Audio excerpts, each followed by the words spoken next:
Hola, mi nombre es Francisco Carballo, soy uno de los tres curadores del ciclo Arte, Política y Contracultura, El Mundo Hoy, que organiza el Museo Universitario del Chopo y el Centro de Estudios Postcoloniales de Goldsmiths, parte de la Universidad de Londres. Hoy les presento la tercera sesión de nuestro ciclo, una conversación entre Hernando Chindoy y Felipe Castelblanco. Hernando Chindoy es líder de la nación Inga en el Putumayo colombiano. Es un hombre que se ha destacado por su valentía y por su empeño. Digo por su valentía porque cuando Hernando Chindoy se opuso al cultivo de la amapola en su región, se encaró frente al narcotráfico y sus paramilitares, a las guerrillas e incluso al gobierno colombiano. Logró la sustitución de los cultivos y además ha hecho un esfuerzo enorme por recobrar la cultura del pueblo inga. Hoy, por ejemplo, está enfrascado en un proyecto muy lindo que va a llevar muchos años, pero sin duda tendrá frutos muy exitosos, que es una gran universidad del pueblo inga, una universidad en la que los saberes de los Andes se encuentren con los saberes amazónicos y los saberes indígenas de nuestra América estén en diálogo con el saber universal. Tenemos hablando con Hernando Chindoy al artista colombiano Felipe Castelblanco.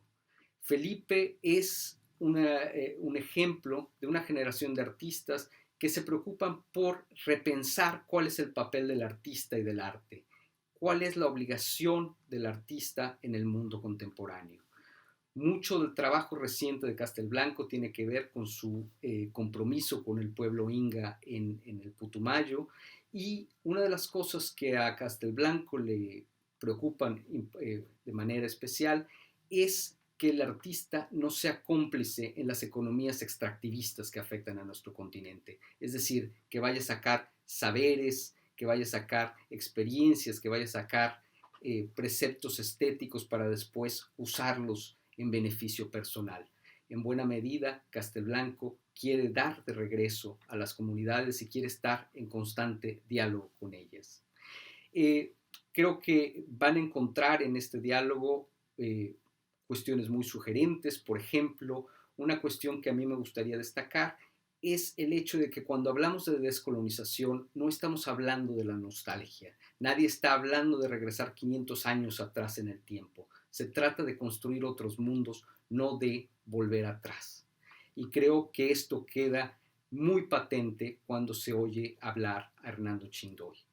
Quiero decir por último que esta conversación está ilustrada, se grabó hace algunas semanas y después se editó y se ilustró. Se ilustró usando videos y fotografías del propio Castelblanco, pero especialmente, quiero insistir en ello, pudimos contar con el trabajo del colectivo Ñambi Remay. Es un colectivo de jóvenes ingas que están documentando la experiencia de ser joven en el mundo amazónico. Así que los dejo con este video y espero sea de su interés. Muchas gracias.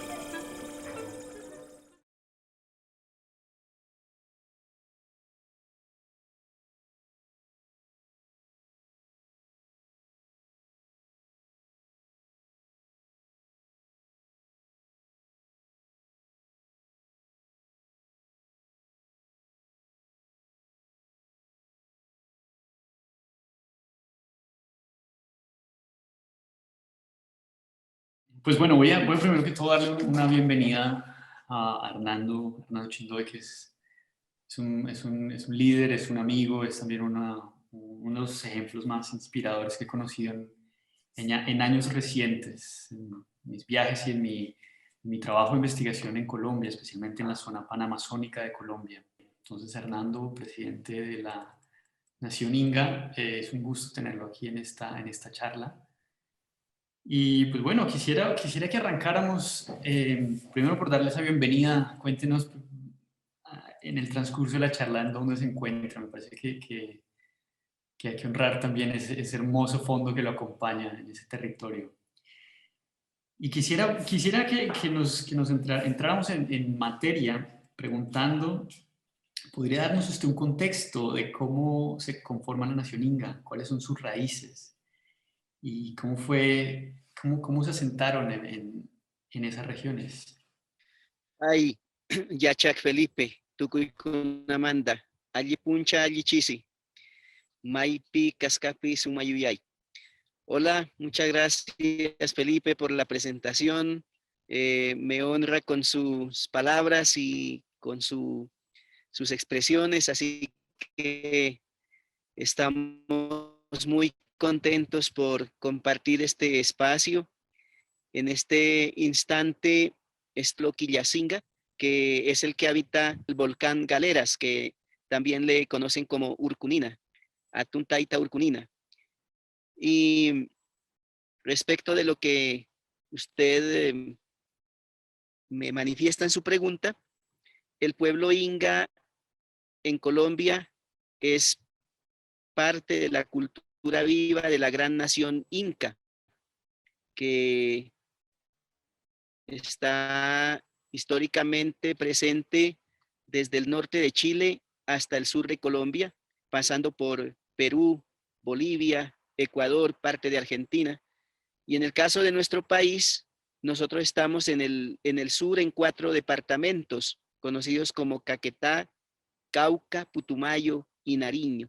Una población de unos 27.800 Inga, según los datos propios de nuestro pueblo y según los datos del último censo oficial del gobierno de Colombia que se realizó en el año 2018, somos 19.561 personas entre hombres y mujeres. Cabe decir también que es una población que según la Corte Constitucional es un pueblo que está en vía de extinción física y cultural en razón al conflicto armado, a los desplazamientos forzados, a la expropiación del territorio, que ha sido muy fuerte y pues eso es lamentable, ¿no? Para un pueblo que hace parte de una cultura tan rica y que tiene mucho que aportar en distintas materias a la humanidad en la actualidad. Que es muy bueno hablar por un lado, ese proceso en el que usted ha llevado de liderazgo, pero la gran pregunta con la que deberíamos arrancar es de dónde viene Hernando Chindoy. Yo he estado en su natal Aponte. Cuéntenos un poquito de Aponte, cómo fue ese inicio de proceso. Muchas gracias. Aponte es un asentamiento comunitario al que nosotros como pueblo Inga llegamos hacia el año 1500 a 1600. Y desde el año 1700 para acá tenemos allí un testamento colonial, un título colonial que dice que somos nosotros los dueños de esos territorios, según un abuelo muy importante en nuestra historia, cuyo nombre es Carlos Tamavioy. Desde entonces, mi comunidad pues ha estado siempre al borde de una parte muy sagrada de la cordillera centro-oriental de los Andes. Ese lugar sagrado es el que está habitado también por un pueblo que se llama Camchá, que está en un punto denominado el Valle de Sibundoy. Entonces, los Inga y los Camchá en los últimos 500 años han compartido ese territorio y tuve el honor de nacer allí. En principio, mis orígenes son Camchá, porque Chindoy traduce más o menos mensajero del cielo, cosechero de maíz. Y eso es en este idioma. Mis bisabuelos hablaban el Camchá. Después ya con los abuelos que se ubicaron en el mundo Inga, ya mis papás solo hablaron Inga, y entonces yo ya no hablo Kamsha, sino Inga, y hoy pues tengo el honor de representar al pueblo Inga de Colombia por mandato de la Asamblea General, para defender sus intereses, para defender sus derechos, para defender la gobernanza en el territorio, de acuerdo con un mandato integral de vida que ellos mandataron. Entonces, estoy en esa responsabilidad desde luego que en mi pueblo fui gobernador también durante 9 años, acompañé de manera continua. ah, Tuve la suerte y el honor también de haber sido cabildante muy joven. Empecé por allá como cuando tenía 16, 17 años, y con el cariño de la gente, pues todavía estoy aquí en estas latitudes, a pesar de que también pues he sido afectado mucho por el conflicto. um, Tuve atentados, amenazas y demás, pero bueno, lo importante es que aún estoy aquí presente. Yo, yo he notado que el proceso digamos, ese proceso comunitario por un lado, pero también el proceso de formar nación, data obviamente, como usted nos cuenta, desde hace mucho tiempo con el Taita Carlos Tamavioy, que dejó estos testamentos, dejó posicionados a las comunidades en áreas muy estratégicas de los territorios. Entiendo que también Aponte, bueno, eso es un punto muy clave en la medida en su proximidad, fuentes de agua, fuentes hídricas, está en la cima casi en la cima de esta porción de los Andes. Pero yo quería preguntarle, ¿por qué procesos pasó Aponte antes de que arrancara toda esta transformación que ustedes han liderado? Carlos Tamavioy dejó una herencia para los Inga de esta comunidad que pervivan en el tiempo y en el espacio, en un territorio.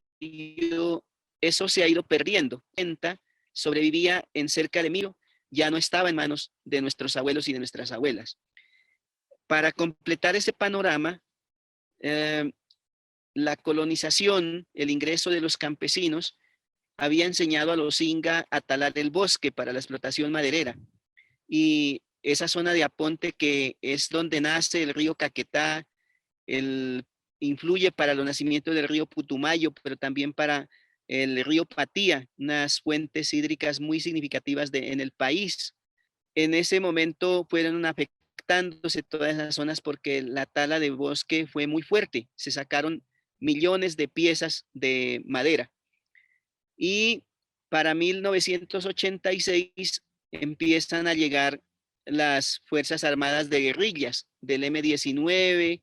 Es el que hace una masacre en el territorio, matando a 2 personas, y un tercero pudo sobrevivir, que afectaron desde luego la gobernanza territorial, el miedo para poder controlar el territorio, lo poquito que tenían.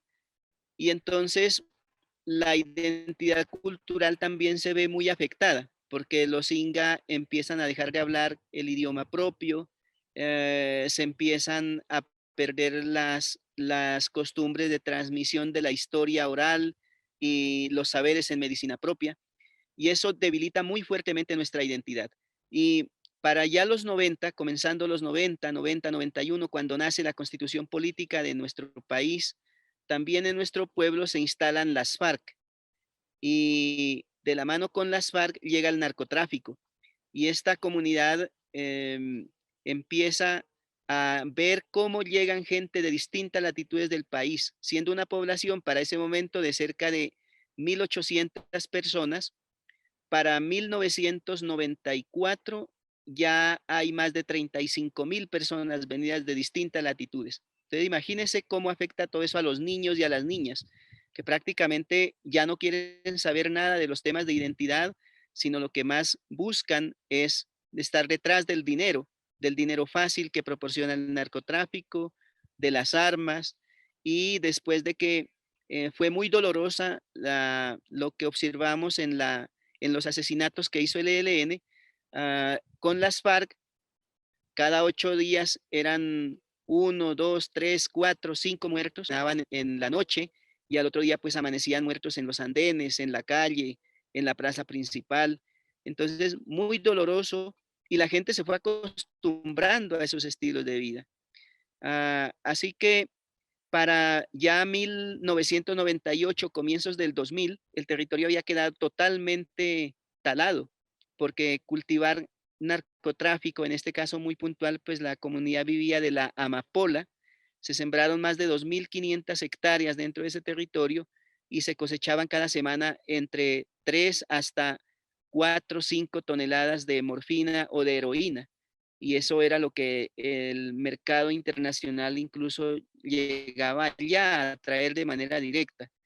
Y eso afectó muchísimo toda nuestra forma de pensar y de vivir.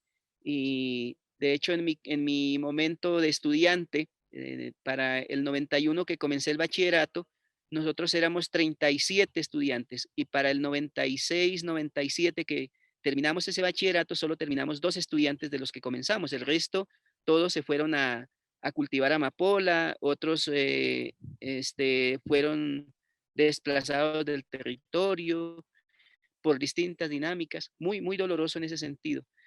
Y esa pérdida del territorio es la que a nosotros como jóvenes y especialmente como mujeres para el año ya 2002 nos lleva a pensar en un qué hacer, porque en medio de la guerra es como nosotros estando secuestrados en nuestro territorio, tomamos la determinación de asumir responsabilidades. En el 2002, finalizando ya por allá en diciembre del 2002, la comunidad me elige como gobernador y a partir del 1 de enero del 2003 empezamos a revitalizar lo que hemos conocido como la obra Huasicamas, que es volver a ser los guardianes de la tierra que nos había encomendado Carlos Tamabioy, porque además que en la tradición inca, nosotros éramos cuidadores de frontera de la gran nación.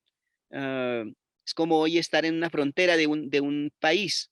Entonces, ese era el mandato que teníamos, pero nosotros hoy no estábamos cumpliendo con ese mandato. Y por eso es que Huasicamas es retornar a través de la medicina a esos conocimientos ancestrales, a esa historia, para de nuevo ser guardianes de la tierra y emprender una lucha.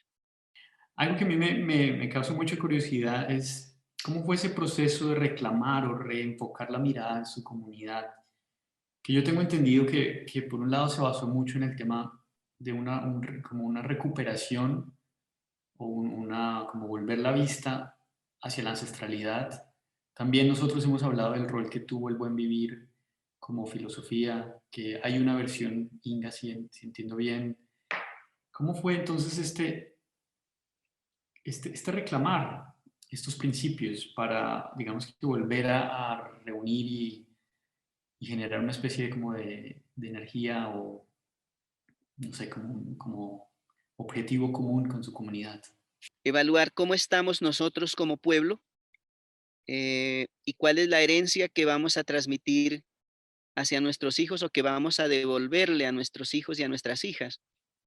Eh, y en ese análisis hemos, nos hemos encontrado con que nosotros también hemos sido cómplices de la muerte, porque haber sido parte de los cultivos de uso ilícito significaba que nosotros también estábamos quitándole la vida a una mujer, a un hombre, a un joven, a una señorita en otras latitudes del mundo.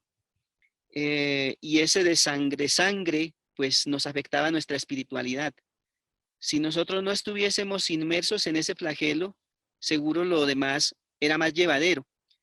Y eso tenía que adentrarse al análisis en nuestro corazón, en nuestra mente, en nuestra historia.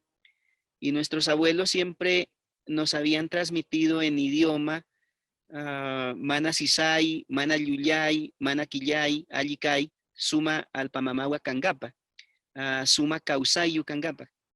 Desde la tulpa, desde el momento en que uno nace del vientre de la mamá, los abuelos siempre lo encomiendan a uno, a ese universo, y le dicen a la tierra que le dé la protección a ese nuevo ser que viene a habitar aquí, pero también que ella permita que este nuevo ser no se olvide de donde surgió, de donde recibió el primer aliento de vida aquí. Y entonces nosotros lo que hacemos es empezar a recordar esos principios que son les decía ahora en nuestro idioma, no robar, no mentir, no ser perezosos, ser dignos para alcanzar un bien vivir junto a los derechos de nuestra madre tierra. Eso es summa causai.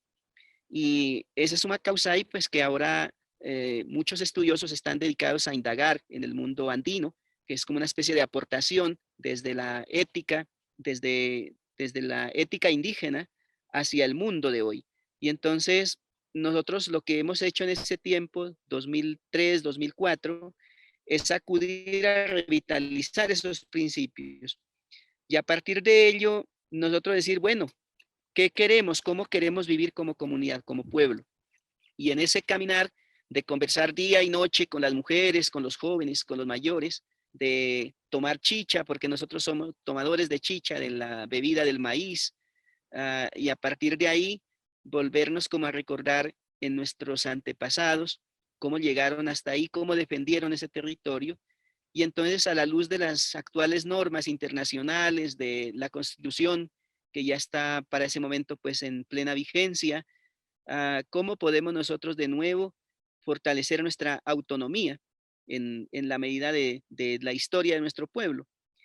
Y por allí fuimos encontrando el camino y entonces cuando ya nos han mandatado la responsabilidad de ser gobernador, de representar a nuestro pueblo, pues con ese mandato nos fuimos hablando con las guerrillas, en ese caso en principio que estaban las FARC, además que ahí habían instalado sus campamentos para poder desde allí atentar frente a otros municipios en la región. Muchas estaciones de policía fueron eliminadas y la policía digamos, como la presencia estatal de la fuerza pública no volvió a estar allí sino después de unos 3, 4 años. Entonces, durante todo ese tiempo, las FARC tenía dominio pleno dentro de esa zona. Y nosotros dijimos a las FARC, ustedes no nos han pedido permiso y se supone que ustedes defienden los derechos del pueblo, de las comunidades, pero aquí ustedes no están haciendo eso. Al contrario, lo que nos están enseñando es a profundizar vicios de la sociedad mayoritaria que ahora la gente vive inmersa en eso. Entonces, por eso la gente se emborracha cada 8 días, hay violencia en la familia, por eso muchos arreglan sus problemas a punta de armas y de venganzas personales. Y eso nos parece que no contribuye y no ha contribuido en nada a nuestro pueblo. Y suficiente tiempo han estado ya aquí, más de 10 años en nuestro territorio, y nosotros ahora les decimos que nos dejen en paz. Eso lo dijimos hasta en una celebración eucarística, les leímos una resolución y les dimos 8 días para que abandonen el territorio. Desde luego que a mí también me tocó que salir también porque pues y eso no era admisible hablarles a ellos tan fuerte. Y desde entonces empezaron como también las persecuciones. Ellos no querían que nosotros pues dejáramos libre el territorio del narcotráfico, que no salgamos del narcotráfico porque pues ellos vivían de los impuestos y demás que eso generaba y del control territorial que tenían para llegar a ese pueblo desde la capital del departamento de Nariño, que es Pasto. Apenas hay 87 kilómetros y sin embargo había que pasar hasta 7 retenes. Eso no se podía comprender así. ¿Por qué el ejército, la policía no controlaban esos territorios? Porque el gobierno permitía que un pueblo en ese sentido esté olvidado a su propia suerte. Eso nos parecía increíble. Pero claro, después con el tiempo fuimos comprendiendo que el gobierno también era cómplice a través de el ejército entraba con el argumento de atacar a las guerrillas, entraba de la mano con el paramilitarismo. La policía, el comandante de la policía del departamento, comprometido con el paramilitarismo. Y eso no porque yo lo diga, porque en ese momento vivíamos todas esas presiones, sino que después ya las investigaciones y demás llevaron al comandante de la policía a estar preso en las cárceles del país. Entonces, y nosotros conversando allá con la fuerza pública, diciendo, mire, todo esto está pasando, pues de suerte no nos mataron ahí mismo, pero sabíamos que es por eso mismo eran las persecuciones tan fuertes contra nosotros y yo tenía que pasar en más de 6 puntos distintos en una misma noche para poder dormir y dormir unas 2, 3 horas máximo, pero era muy doloroso porque la vida de uno estaba de un hilo y nos apoyaron muchísimo una comunidad de religiosas que eran las terciarias capuchinas, que estuvieron en la comunidad y ellas en muchos momentos ayudaron a salvaguardar con la comunidad nuestra vida y a eso vivimos muy, muy agradecidos a todo ese proceso. Pues, hermano, ese proceso, así como usted nos lo cuenta, yo sé que es resumir casi una década de trabajo y pues tiene unos altibajos muy complejos y tiene un proceso muy, muy complejo. Digamos que a mí una de las cosas que más me ha cautivado también es entender precisamente esta noción de huasicamas, cuidadores de tierra, cuidadores de territorio, y creo que de la mano del liderazgo de parte suya también se ha formado, se ha revivido la idea de la noción de la guardia indígena, pero también una alianza entre pueblos, ¿no? Como un cuidado mutuo por el territorio y por la vida entre pueblos de la zona panamazónica. No sé si, si nos puede contar un poquito cómo ha sido ese proceso de revivir esas alianzas, de empezar a generar diálogos, intercambios o pensar en una, por ejemplo, guardia común o un proceso de formación de las guardias indígenas en Colombia, en el sur de Colombia. Como le decía, ya nuestro territorio ancestral no estaba en manos de los Inga, estaba en manos de externos y entonces lo que empezamos fue a buscar cómo primero salir de la presencia de grupos armados y del narcotráfico, pero de la mano con eso, si no teníamos la propiedad sobre el territorio, era más complejo, o por lo menos la propiedad, pues, con las normas más actuales, que indican que la propiedad en Colombia para los pueblos indígenas es con títulos de resguardo. Ah, entonces lo que hicimos fue empezar a decirle al gobierno, esta comunidad requiere que pueda tener la titularidad sobre su territorio que ancestralmente le pertenece. Y entonces me pasaba yo entre cada mes viajaba 1 o 2 veces a Bogotá para ir ante el Ministerio del Interior y en ese tiempo ante el Instituto Colombiano para la Reforma Agraria para que titulen el resguardo de nuestra comunidad. Y fue hasta hoy el resguardo que tiene récord en titulación en una gestión que pues hoy dicen impresionante, pero a mí me parecía que no, yo sentía muchos obstáculos. Entonces, eso era estar en Bogotá presente, diciendo, obtener, y obtuvimos 22.000, esas hectáreas de territorio nos llevaron pues a recuperar la propiedad después de apenas tener 1.400 hectáreas. Entonces, eso fue lo primero que logramos. Y a partir de eso, como ya el territorio está en 2 departamentos, en Nariño y en Cauca, en este caso en la parte de la bota caucana, como usted sabe, que es por donde va el recorrido del río Caquetá, gran parte del territorio quedó hacia el lado del Cauca, en un municipio que se llama Santa Rosa, y en el caso de Nariño quedamos en el Tablón de Gómez, completo donde están naciendo esta estrella, donde es el corazón de la estrella hídrica. De hecho, aquí también influimos para el páramo más bajo del mundo, la laguna de la Cocha, donde está el pueblo Quillacinga, y con ellos estamos limitando. Y logrado eso, empezamos a conversar con la comunidad para que ver cómo podemos salir de los cultivos de uso ilícito de amapola. Y entonces empezaron las conversaciones y después de un año de conversaciones, comenzando el 2004, fueron las últimas plantaciones que hubo en nuestro territorio. Decidimos sacar a esas plantaciones al 100%. Así que las 22.000 hectáreas del resguardo, todas hasta el día de hoy, permanecen libres de ese flagelo. Y por eso se instituye en un caso exitoso, el primer caso exitoso en Colombia en la superación del narcotráfico desde la voluntad de las comunidades. Eso, pues a la misma institucionalidad en sus primeros 5 o 10 años no le mostró interés. Ahora apenas es cuando medio le muestran interés después de que desde el mundo internacional dijeron que era una lucha emblemática. Y por eso Huasicama se fue posicionando y lo que hicimos fue ir fortaleciendo la gobernanza desde el fortalecimiento institucional, desde empezar a administrar la justicia propia en el marco de la Constitución Política del 91 y del Convenio 169, de administrar nuestros mundos económicos, los temas de salud, de educación, de todo el fortalecimiento de trabajo con los niños, con jóvenes, con mujeres. Al final, todo todo este engranaje lo que hizo fue abrazar también a otros pueblos. Entonces, lo de Aponte trascendió a pueblos como el caso Aguá, Pidara, Quillacingas, Pastos, que hasta el día de hoy, pues andamos desde la amistad, porque lo que fuimos fue haciendo alianzas en amistad. Nosotros creemos que la amistad es muy valiosa, la amistad para el caso de hecho, históricamente, los Inca siempre hemos sido amistosos.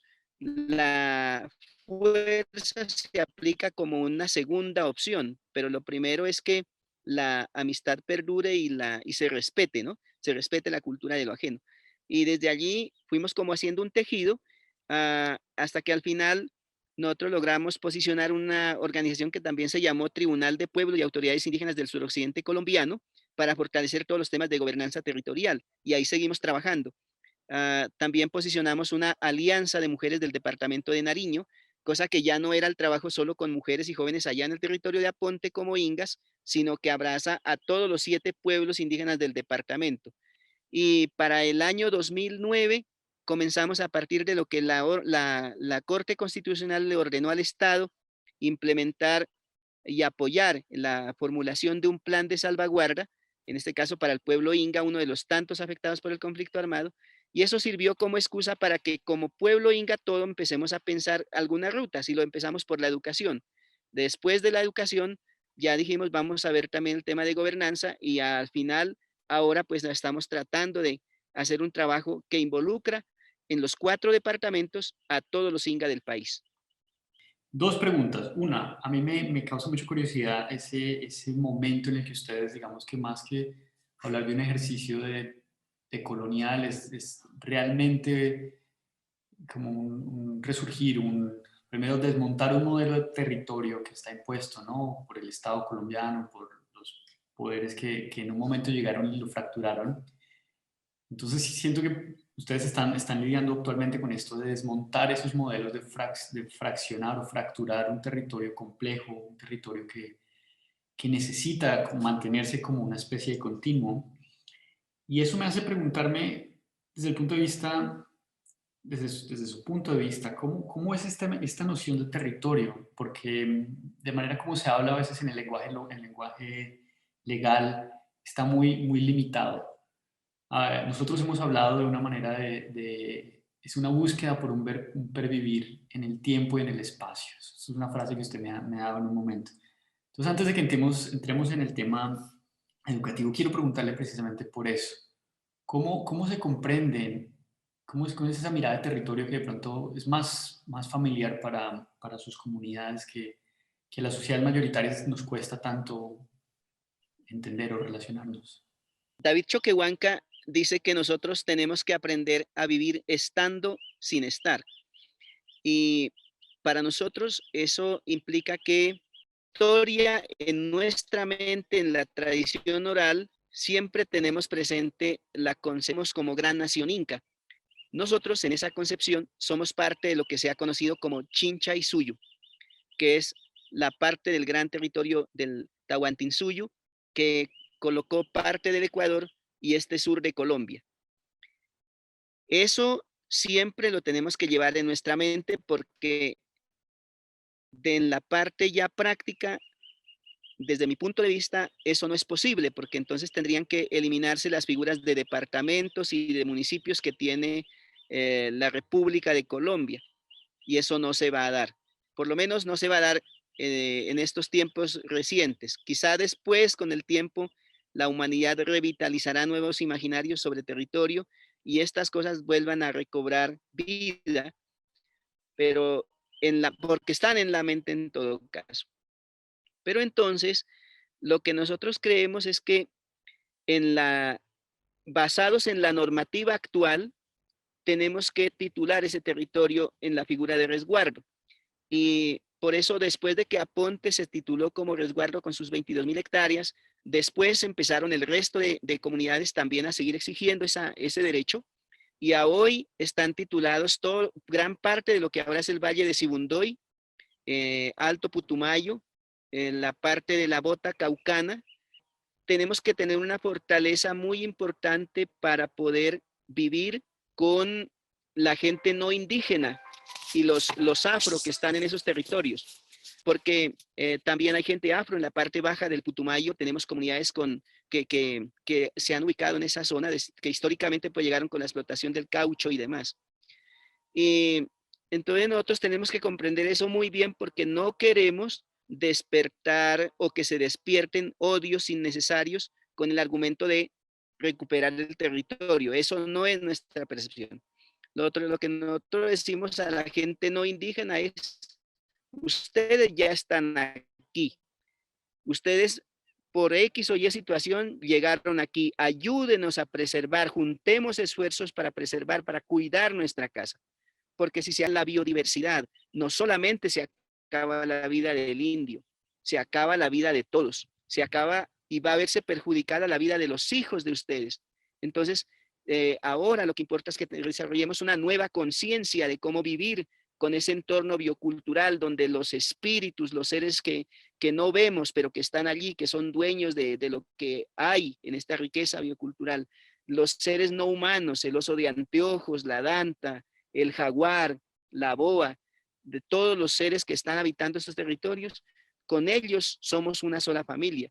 Entonces, ¿cómo ustedes nos ayudan en ese contexto? Y eso creo que es lo que hoy por hoy tenemos que buscar profundizar, o lo que otros llaman la ecología política de la paz, que tenemos que buscar entender para que entre todos podamos habitar de una manera más armónica estos territorios.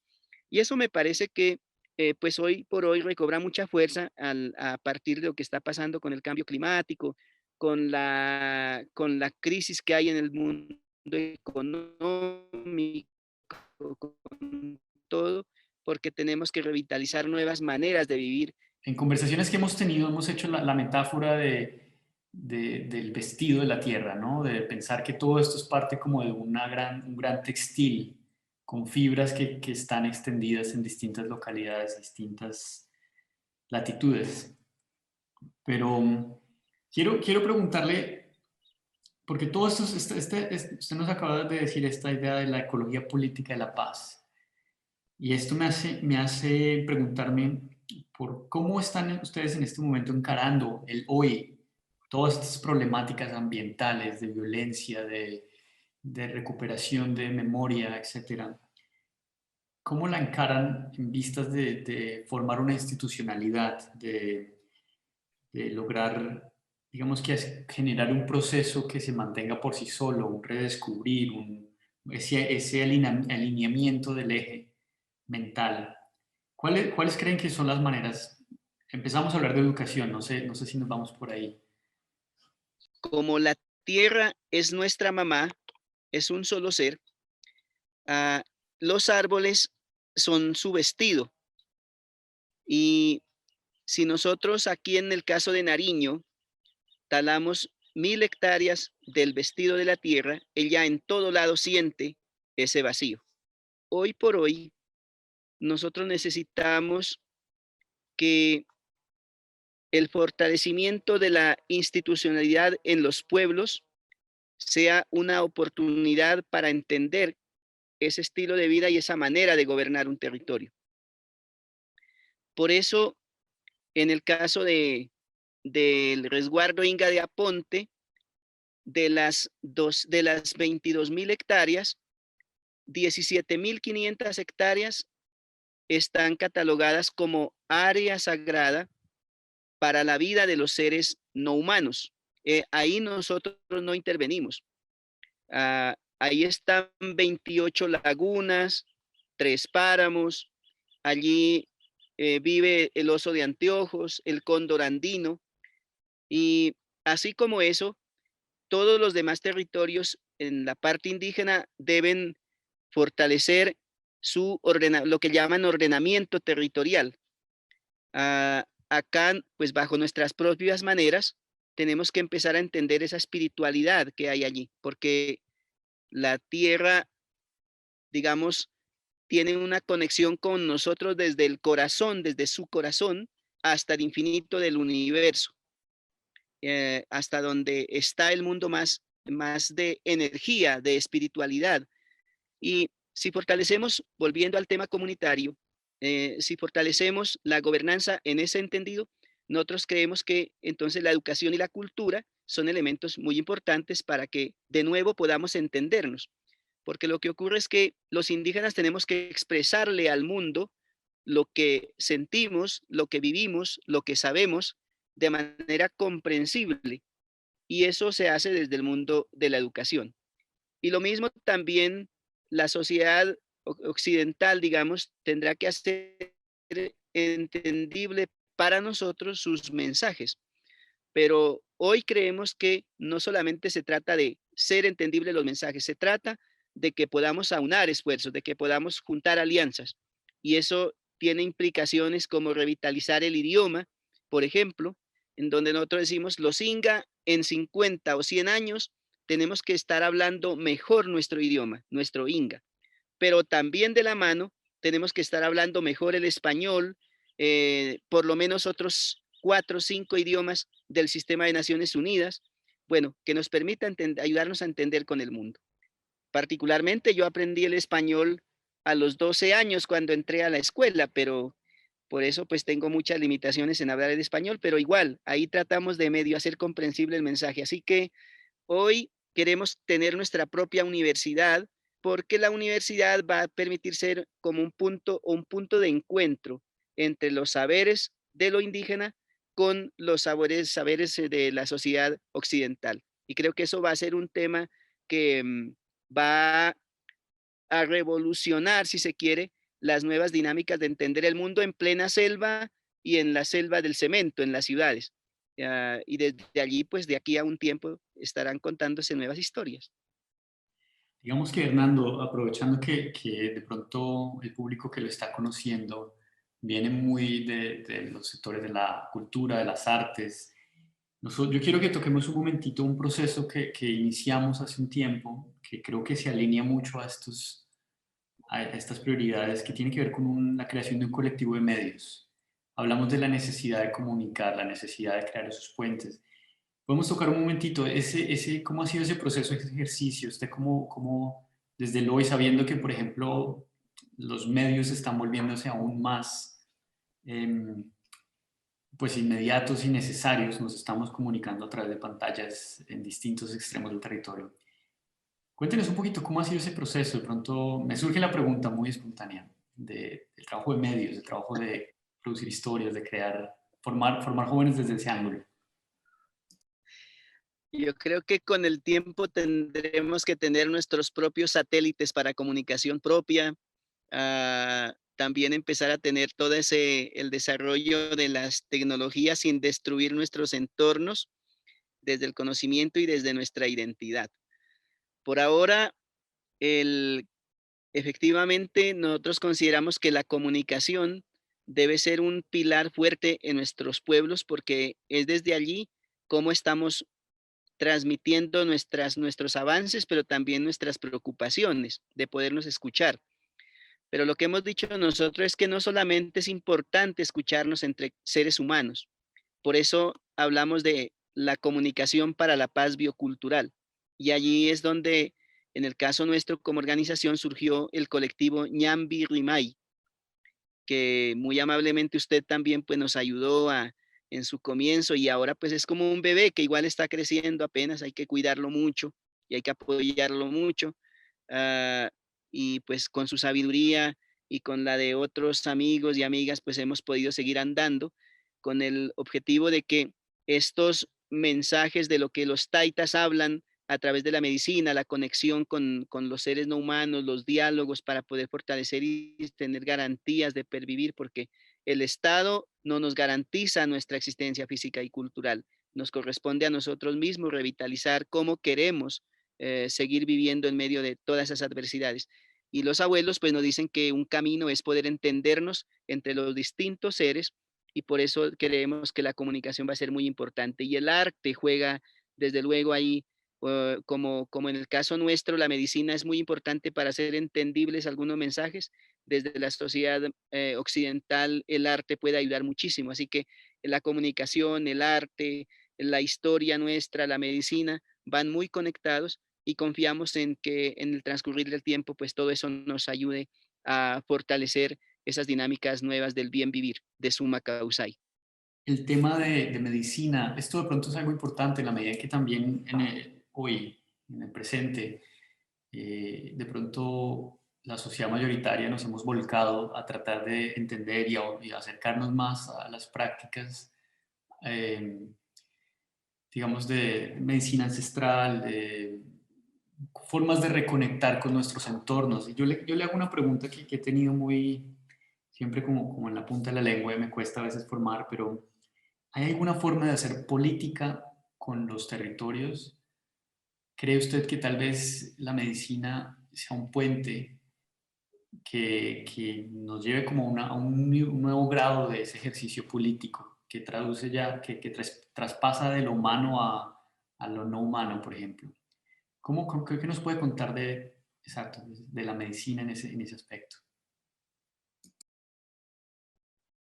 Pues mire que yo creo que el COVID está indicando, esta pandemia, los empobrecidos valorar al máximo nivel todos sus saberes, porque si bien es cierto, se han desarrollado en la ciencia, desde la ciencia occidental, la medicina para poder ahora, en este mismo año, quizás ya continuar con las vacunas y demás, eso no va a llegar a toda la gente de manera inmediata. Los pueblos indígenas por lo menos pueden estar recibiendo eso de últimos, y eso se demorará unos 2, 3 años de repente.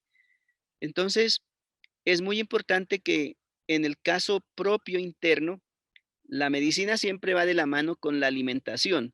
Entonces es volver a fortalecer toda esa autonomía alimentaria y no estar consumiendo tanto desde lo externo. Lo mismo ocurre con la medicina y también dar un paso más allá, hacer el desarrollo de nuestras propias fórmulas. Desde luego que esta no es la primera pandemia. Para el caso de lo indígena, durante los 500 años llevamos enfrentando, aparte de todo este tema yo voy a decir así, de la desaparición forzada hacia los indígenas, de ese aniquilamiento físico, pues hemos vivido distintos momentos muy dolorosos con otras enfermedades que vinieron y esta pues no es la excepción. Así que nosotros tendremos que seguir tomando fuerza de alguna manera para poder revitalizar nuestras propias fórmulas y que a partir de allí se pueda también compartir con los campesinos, con los afro, con la misma gente de la ciudad que cree en estas fórmulas y que no tiene los recursos para acceder a la medicina convencional, vamos a decir así. Entonces, me parece que hoy por hoy es hermanarnos más, es fortalecernos en las alianzas, pero también en los espacios de participación, porque a veces siempre como que nos muestran que la participación es cerrada para aquellos que tienen unas posibilidades, y nos parece que esa búsqueda desde las rutas jurídicas, desde los espacios que los mismos estados han creado, nosotros tenemos que desde las bases motivarnos y asumir responsabilidades para entrarnos a caminar en espacios de participación, en la idea de llevar también nuestro mensaje, de contribuirle a la sociedad, de contribuirle al mundo, de que hoy los medios de comunicación también nos permitan ser escuchados. Eso creo que es muy importante, y allí las mujeres y los jóvenes otra vez, junto con el saber de los mayores, pues deben abrazarse para poder avanzar. Pienso o sea, digamos que son ejercicios digamos que recuperar una soberanía en distintos aspectos, nos dice soberanía alimentaria, en términos de salud. Eh, y yo creo que la más grande y la más compleja es esta posibilidad de pensarse, ¿no? De pensarse digamos, desde sus fuentes de conocimiento propios. Y esto básicamente claro, estamos hablando del hoy, estamos hablando del COVID y de pronto, Hernando, cuéntenos un poquito también cómo en este momento, cuál es la situación que se están viviendo en los territorios desde ese aspecto tan contemporáneo, digámoslo. ¿Cuáles son los retos que usted ve en el hoy en términos de COVID, en términos Pues, bueno, adelante. pues Felipe, eso es muy doloroso porque, como decíamos, estando un pueblo en vía de extinción física y cultural y que en menos de un año hayan muerto cientos de hermanos y hermanas en estas zonas de la Amazonía y de la parte andina, además que muy olvidados, ¿no? Como decíamos, a su propia suerte, el Estado no. no ha generado garantías de que efectivamente los pueblos sean menos afectados o de dar un apoyo que de verdad se diga, estamos garantizando que estos pueblos puedan vivir.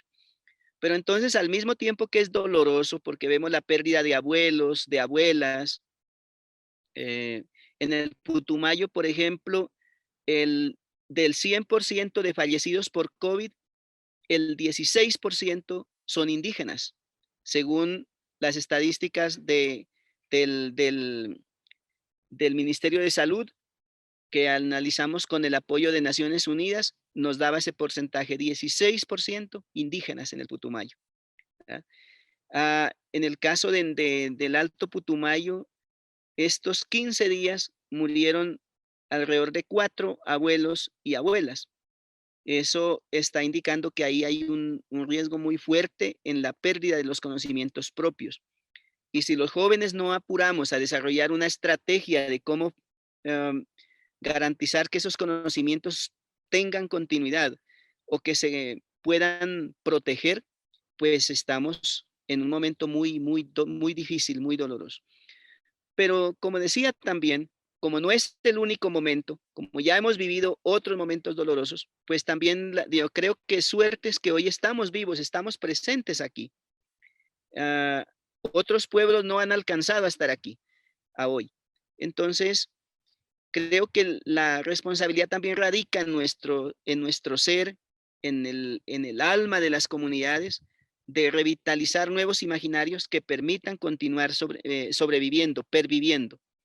Y en ese sentido, de nuevo, vuelvo a invitar a usted, Felipe, a todos nuestros amigos, nuestras amigas, a Francisco y demás, que nos acompañen a hacer alianzas, porque la vida es de eso, de alianzas. No necesariamente si los estados nos han enseñado que hay que hacer alianzas para atacar a otro pueblo vía la violencia, el uso de las armas, pues nosotros tenemos que dar otro mensaje, es más bien listo. La alianza nuestra es de amigos, de hombres y mujeres que buscan luchar por la vida en el sentido más amplio de la palabra vida, de la bioculturalidad en el sentido más amplio de esa expresión, y que nos ayuden a que nuestros hijos, de verdad, nuestros hijos y nuestras hijas, puedan recibir esta casa que ellos nos han prestado, que ellos y ellas nos han prestado para estar nosotros aquí. Es a ellos a quienes tenemos que devolverles no un mundo de arena, sino una tierra con el color verde, con su vestido natural. Nando, esas son unas palabras muy hermosas y importantísimo que nosotros en la sociedad mayoritaria empecemos como a realmente abrirnos a esta mirada que es tan importante. Y obviamente que también me hace pensar en las escalas, ¿no? Los medios hoy en día reportan en los números de víctimas del COVID, pero estos números no significan nada cuando están sin el contexto y realmente que es una pérdida grande y una pérdida muy compleja. Esto me hace, digamos que ya como pensando en cómo amarrar un poquito las ideas que las que hemos hablado tanto hoy, yo siento que entramos al 2021 con una lista de pendientes muy grandes, ¿no? Desde el cambio climático, pasando por el sacudón geopolítico que estamos viviendo hoy, hasta la pandemia, ¿no? Que entramos justo en el segundo pico, creo que en los territorios de la zona panamazónica se está entrando en el segundo pico. Pero bueno, bien dice el dicho popular, el que mucho abarca, poco aprieta. Y yo le quería hacer una pregunta a usted como líder en su posición de liderazgo, pero también de autoridad. ¿Por dónde empezar? ¿Cuál es su agenda de este año? ¿Qué prioridades usted siente que vamos a tener por las cuales empezar? Entonces, si nos quiere compartir un poquito de esos retos, de esos desafíos, de esas esperanzas, de esos proyectos que usted mismo está gestionando. ¿Cómo está su agenda Bueno, para el... nosotros estamos trabajando de manera comprometida, a profundidad, para que este año podamos ya crear con los gobernadores y gobernadoras del pueblo Inga de Colombia la Universidad Aguay, la Universidad Indígena Panamazónica. que esperamos en el 22 ya tener nuestros primeros estudiantes y eso pues nos genera a nosotros retos muy importantes. Este año tenemos ya reuniones programadas con el Ministerio de Cultura, con el Ministerio de Educación, para poder dar los pasos que corresponden dentro de la parte jurídica, digamos, de relacionamiento también con el Estado y con la cooperación internacional. Ese es nuestro trabajo de lleno. De la mano con ello, desde luego que no hay olvido de las siguientes rutas, de sacar adelante iniciativas que fortalezcan lo económico hacia adentro de los pueblos, todos los temas de soberanía alimentaria, todos los temas de titulación de tierras y de fortalecimiento de la gobernanza, los temas que tienen que ver con la salud. Ojalá que si nosotros en lo pequeño, en la comunidad de la que pertenezco, pues pudimos alcanzar a administrar la salud de manera directa, son elementos que son de largo plazo, que hoy apenas sentamos las bases, pero que eso va a cientos de años en la institucionalidad, en la medida en que la comunidad pues se empodere y se apropie de ello. Así que creo que esos son un poco como lo que nosotros tenemos y fortalecer el trabajo con jóvenes, con mujeres. Ahorita mismo estamos trabajando de la mano con el Ministerio de Justicia, todo el fortalecimiento de la gobernanza local en comunidades que han sido altamente afectadas por el conflicto armado y por otros acontecimientos de la naturaleza.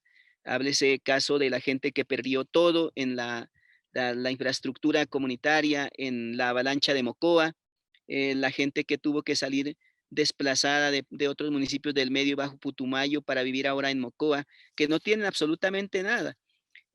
Apoyando también en la medida de lo posible para que la gente que afectó en Aponte, una falla geológica que atravesó el pueblo, que no ha quitado vidas humanas, porque la tierra tal vez yo soy convencido de que ha sentido el esfuerzo de la comunidad, pero quitó todo lo material y hoy hay que volverse a levantar. Entonces, también exigiéndole al gobierno que preste atención debida a ello.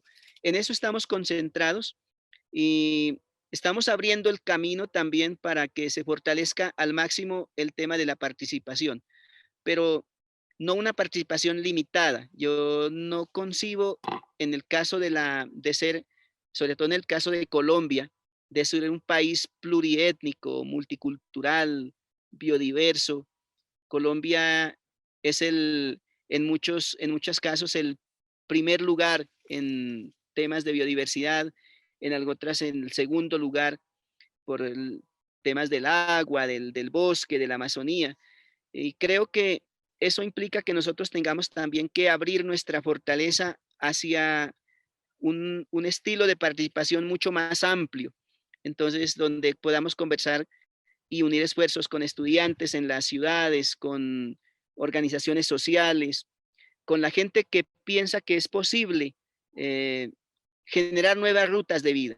Y entonces creemos que hay que fortalecer esa participación. Yo estoy pensando en que los líderes, aunque muchos dicen que los líderes, los que son buenos líderes sociales, no pueden de repente alcanzar espacios de participación en lo político, pero yo creo que es que si no lo hacemos igual, no hay nadie más que hable por nosotros, entonces nosotros mismos nos tenemos que asumir la responsabilidad. Y Hernando Chindoy hoy está pensando en esa línea también, ¿no? De empezar a ver qué puede fortalecer en temas de participación en lo nacional, pero no solamente en la ruta indígena, sino, como decimos, en la ruta de país, de nación, abrazándonos entre distintos sectores y que podamos generar propuestas que nos apoyen a todos y a todas. Yo creo que, Hernando, esa es una oportunidad muy bella, ¿no? Y usted nos está realmente como despertando a un punto que yo pienso que en toda la región, en las Américas, es vital y es empezar a equilibrar la balanza en términos de representación, así como ganamos espacios, digamos que en Norteamérica con los movimientos de Black Lives Matter y muchos movimientos de pueblos originarios. Yo pienso que en Sudamérica estamos dando esos primeros pinos y a mí me alegra mucho escucharlo.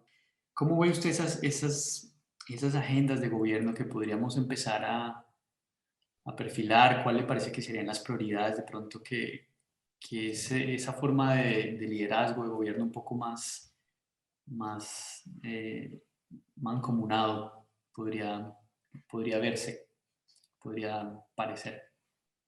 Bueno, yo voy a partir de lo que ya el mundo lo ha dicho. Los pueblos indígenas y las comunidades locales son las que han podido garantizar la preservación, la conservación de un altísimo porcentaje de la biodiversidad. Eh, y como así lo han dicho, implica también que la responsabilidad recae sobre nuestros hombros, sobre nuestra espalda. Yo considero que eso no puede seguir así. Esa responsabilidad de proteger y de salvaguardar la biodiversidad debe ser una responsabilidad humana global y cada día todos tenemos que irnos empoderando de esa responsabilidad.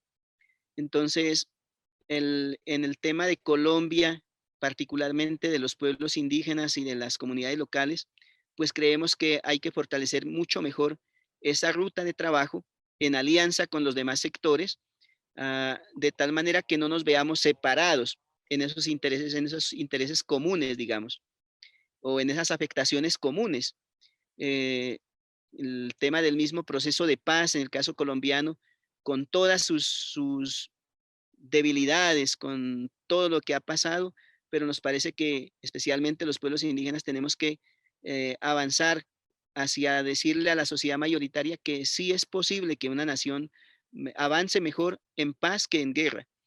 Uh, Así eso tenga muchos intereses ocultos y demás, pues hay que dejar el miedo para poder vencer un poco esos obstáculos. Y también tenemos, desde luego, que protegernos, ¿no? Porque a la gente que habla en esta manera, pues lo más fácil es mandarla a aniquilar. Y Colombia, pues eso lo vive de manera continua.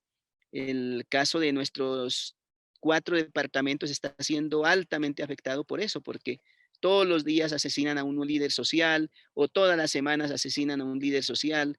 A los firmantes de la paz dentro de las FARC también ya llevan más de 200 personas asesinadas desde que firmaron el acuerdo. Y eso pues no nos parece que es el camino.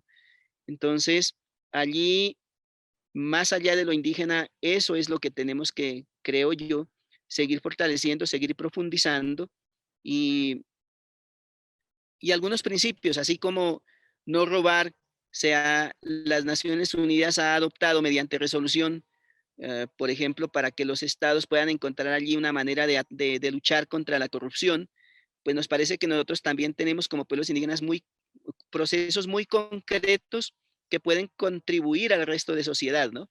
Porque a veces la gente dice siempre, luchemos, o las instituciones, luchemos contra la corrupción y demás, pero eso está inmerso como una enfermedad está contagiado toda la sociedad y la gente a veces, o no a veces, más bien la gente asume eso como un tema cultural y eso nos parece que es un hecho en el cual nosotros podemos incidir mucho en el aprendizaje histórico, ¿no? De poder estar aquí todavía presentes y que desde allí podemos todavía encaminar desde principios y demás que sean comunes a la lucha de nuestros niños y de nuestras niñas.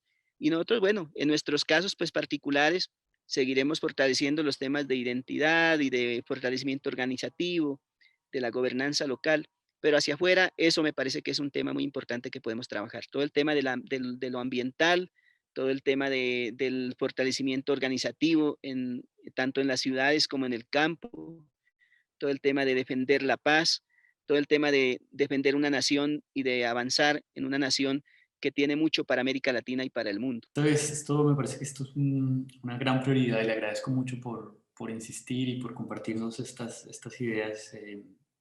Realmente va a ser un camino, lo vemos, es un camino complejo, pero yo sé que digamos que de la mano de líderes como usted vamos a empezar a ver una luz al final del túnel en este proceso de transformación tan necesario.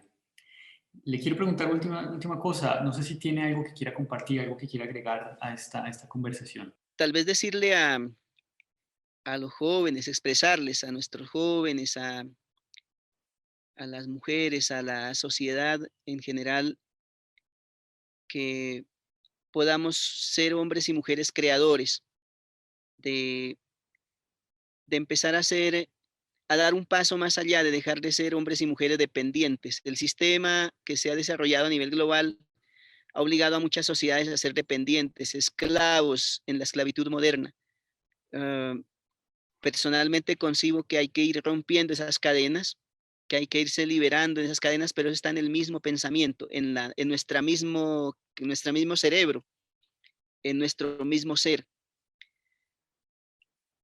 Tuve la infortunada suerte de vivir en el mundo de la guerra, de sufrir en carne propia, casi que rozar las balas,